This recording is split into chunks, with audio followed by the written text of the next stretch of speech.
সরকারি দল বলে একটা, বিরোধী দল বলে মানবা না, ওয়াকআউট। এইভাবে ওয়াকআউট করলে তো ওনাদের নাম হয়ে যাবে বাংলাদেশ ওয়াকআউট পার্টি। আমার দৃষ্টিতে ওয়াকআউট কোনো সমাধান না। মৌলিক পরিবর্তন করতে হবে সংবিধানকে। আমি চাই গোটা সংবিধানকে বদলানো হোক। ট্রেজারি বেঞ্চ বলে একটা, অপোজিশন দল বলে আরেকটা। আকাম কুকাম করে গেছে সনদে, সবটাই ডক্টর ইউনূস আর আলী রিয়াজ।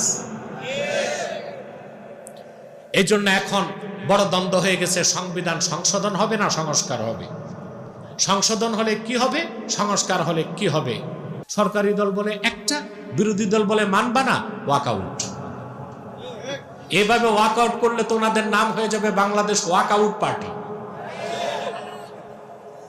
আমার দৃষ্টিতে ওয়াকআউট কোনো সমাধান না। মৌলিক পরিবর্তন করতে হবে সংবিধানকে। আমি চাই